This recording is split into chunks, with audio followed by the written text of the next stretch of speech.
This is my presentation on technology over the years.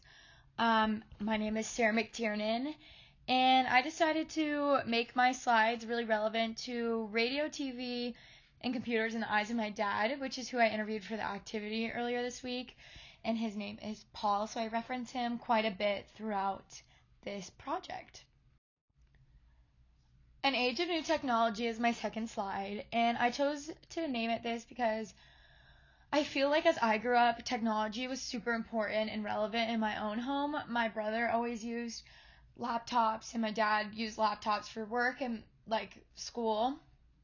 And so I really got to like get a grasp on how technology was becoming so familiar for a lot of Americans and just genuinely a lot of people around the world. So once I got into elementary school, I became so fascinated with computers. I started playing like computer games. I played lots of computer games, Toontown, Club Penguin. Um, but it wasn't actually till fourth grade until it was really introduced to me at school, and we started doing typing. We learned typing and we played like math games on the computer, and PixArt was super popular for like editing like random paintings and stuff. Also, once I got into middle school, iPhones became really popular. A lot of my friends had iPhones, and my parents had just got like the iPhone 4S, and it was like a really cool thing to see such a phone that could do so many things at once. My next slide is music and players. This basically is just record players. Um, when I interviewed my dad, something that really stood out to me was the way music was played. He would listen on the radio to with cassette tapes, him and his friends. Now it's more like aux cords, and like that kind of thing is more super normal. Also, record players were like really popular amongst his family. They would like listen to records, and they would go to like stores like J.C. Penney's and Sears to buy like their favorite records. Music was super big around my dad's time because it'd be like after my grandpa would come home from work, they would listen to music as they would. His mom would like cook dinner, or like they would eat and talk about their days, all listening while listening to music. Also, around my dad's like era of growing up, music was really starting to branch out. Like women were starting to become more popular in the music industries, and um, it was really interesting to hear the way my dad like talks. He's like when I was a kid, I would listen to Taylor Swift and stuff, and he would listen to it with me. But he's like, he really grew up on Beatles and like major bands that were super common and are still kind of common today, but like more back then they were super relevant and like really popular.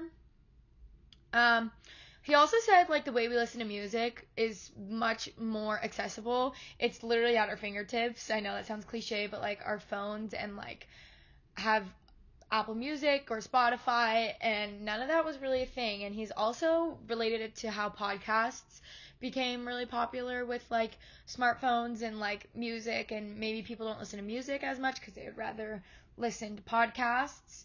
So I thought that was like a really interesting standpoint on like the difference on how also music has become so like musically genred in like the way that bands were mainly when my dad was growing up, but now it's a lot of individual artists and they have a band behind them, but it's not like a whole group. So I don't know, it was really interesting to hear my dad talk in that kind of sense.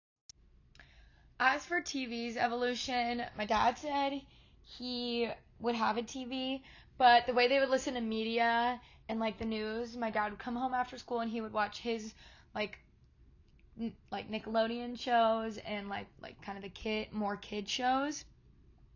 And when it hit around 5:30, the channels became local news and global news, and that's mainly what his parents would listen to. And like late at night would be a lot of talk show hosts and like comedians. And I feel like that's really similar today as it is today. It's just not as extreme. I feel like it wasn't such a big part of the way they got their news like it is today. My dad mentioned one of his favorite comedians was, I think it was Hugo Boss. I need to check on that, but was one of his like late night. Him and his dad would watch that, and they would listen to like his comedic like sayings. He also mentioned Edward Murrow as one of the most notably best news reporters known to media, and I think it's funny because we're in the Murrow College, and that's like super relevant to us, and like to hear my dad like know who he was, I thought was really, really cool. So overall, the evolution of technology has impacted everyone extremely differently, but the impact of media I feel like has really stayed the same.